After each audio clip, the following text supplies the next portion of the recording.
मेरा नाम मोहम्मद समीर खान है। मेरी उम्र 25 साल है और मैं पिछले 9 साल से स्विट्ज़रलैंड में रहता हूँ। मेरा शुरू से स्विट्ज़रलैंड आने या सेटल होने का कोई इरादा या प्लान नहीं था। मैं स्विट्ज़रलैंड अपनी मर्जी से नहीं आया। मजबूरी, बेबसी, दर दर की टोकरें, तंग दस्ती और पीछे से घर वालों का सपोर्ट ना होना, जो भी करना खुद ही करना। ये वो दिन था जब मैंने सर पर कफन बांधकर अपने और अपने रब के साथ वादा किया कि अब इसके बाद जो भी होगा, चाहे मौत ही क्यों ना आ जाए, पीछे नहीं हटूंगा।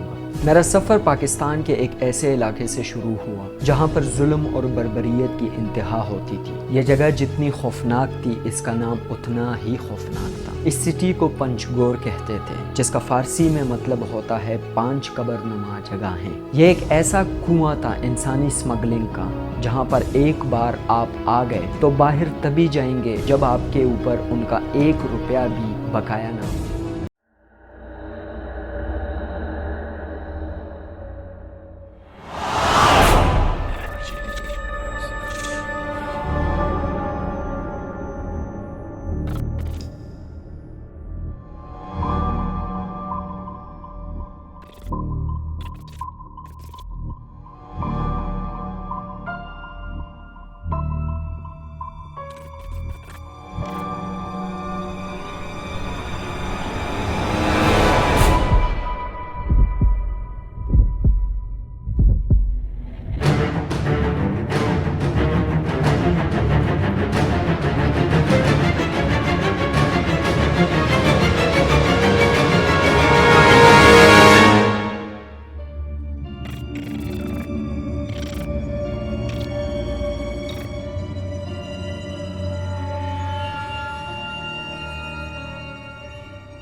अस्सलाम वालेकुम दोस्तों, उम्मीद करता हूँ आप लोग बिल्कुल ठीक ठाक होंगे और मैं भी अल्लाह के करम से बिल्कुल ठीक हूँ। मुझे काफ़ी लोगों ने कहा कि मैं अपनी लाइफ स्टोरी पे एक डॉक्यूमेंट्री वीडियो बनाऊं। स्विस में मुझसे काफ़ी जगहों पर मेरी स्टोरी रिक्वेस्ट करके सुनी गई और बहुत पसंद और सराही गई और मेरे साथ बेइंतहा हमदर्दी की गई कि कैसे मैं 39 कंट्रीज क्रॉस करके स्विट्ज़रलैंड आया और वो भी बिल्कुल अकेले। तो क्या है मेरी स्टोरी? आज की वीडियो में मैं आप लोगों को वो सब कुछ बताऊंगा जो इससे पहले मैंने आज तक कभी किसी को नहीं बताया। तो अगर आप मेरे चैनल पर नए हैं तो प्लीज चैनल को सब्सक्राइब कीजिएगा और वीडियो को लाइक एंड शेयर लाजमी कीजिएगा, ताकि इस वीडियो की वजह से जो लोग इल्लीगल तरीके से यूरोप आने का ख्वाब देख रहे हैं उनको कोई सबक मिल सके। कैसे मुझे 39 कंट्रीज को क्रॉस करके स्विट्ज़रलैंड आना पड़ा, आखिर इतना लंबा क्यों? तो आइए नाजरीन, वीडियो का आगाज करते हैं।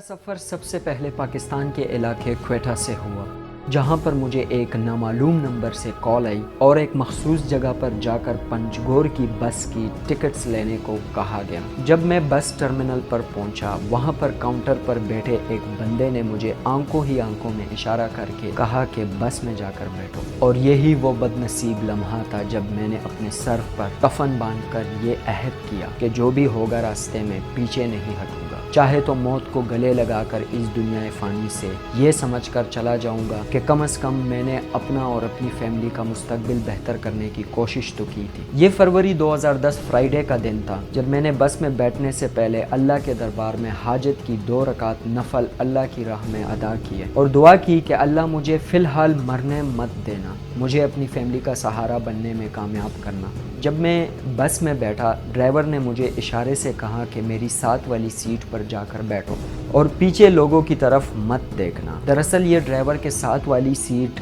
बस कंडक्टर की होती है, जो ड्राइवर के साथ बैठकर ड्राइवर को लोकल ड्रग्स से बड़े सिगरेट बनाकर देता रहता है दौरान सफ़र। चूँकि कंडक्टर वाली सीट जो कि लंबी होती है, उस पर आराम से सोया जा सकता है। जब भी बस किसी पुलिस चेक पोस्ट से गुजरती, ये ड्राइवर मुझे सीट के ऊपर सोने का कहता और अपनी चादर मेरे ऊपर डाल देता था। पुलिस वाले जब बस में आईडी वेरिफिकेशन करने अंदर आते थे, ड्राइवर उनको कहता कि ये कंडक्टर सोया हुआ है, लिहाजा पुलिस वाले मेरी चेकिंग नहीं करते थे। जब हम पंचगोर जा रहे थे, रास्ते में एक जगह पर हमें उतारा गया। हमें बताया गया कि पुलिस कंट्रोल कर रही है। हमें एक गांव के एक पुराने खंडर में रात गुजारने को कहा गया। मुझे वो रात याद है जो हमने इंतहाई खौफ और बेबसी की हालत में गुजारी।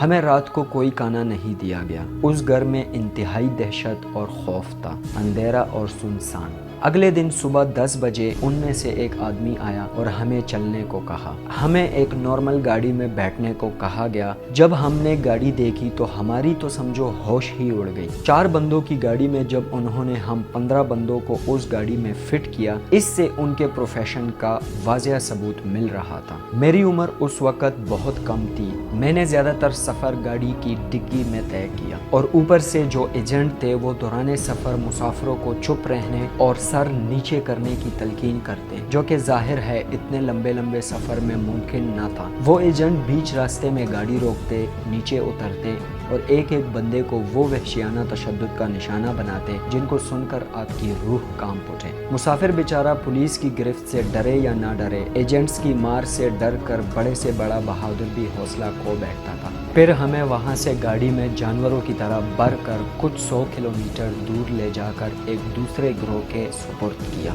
और नए एजेंट ने हमें उसके पीछे आने का इशारा किया। उसने कहा थोड़ा सा रास्ता पैदल जाना होगा। हमें मुसलसल 6 से 7 घंटे चलने के बाद इंतहाई शिद्दत की प्यास लगी। चूंकि मेरे पास पानी नहीं था, उनमें से बहुत सारे लड़कों के पास पानी था। मैंने पहले एक बार उनसे पानी मांगा, लेकिन उन्होंने मुझे पानी देने से इनकार किया। जब हम पूरी रात पैदल सफ़र करके थक हार कर टूट चुके थे तो हमारे एजेंट ने हमें कहा कि जो हमने पैदल चलकर क्रॉस किया है, दरअसल वो पाकिस्तानी मलेशिया की चेक पोस्ट थी। चेक पोस्ट क्रॉस करके जब हम थकावट दूर करने की नीयत से उस वीराने पहाड़ों पर बैठ गए तो हमने महसूस किया कि कोई 30 बंदों का एक ग्रोह हमारी तरफ जानवरों की तरह भागा चला आ रहा था। ये तो करम हो उस रब का कि हम में से एक बंदे ने उनको देखा और उसने एक आवाज़ बुलंद की। वो लफ्ज़ आज भी जब मैं याद करता हूँ तो मेरे रोंगटे खड़े हो जाते हैं। वो आवाज़ थी भागो। मुझे वो दौड़ आज तक याद है। आज भी जब ख्वाब में मैं वो लम्हा देखता हूँ तो मेरे रोंगटे खड़े हो जाते हैं। मैंने ऐसी हैबत और खौफनाक दौड़ आज से पहले कभी नहीं लगाई।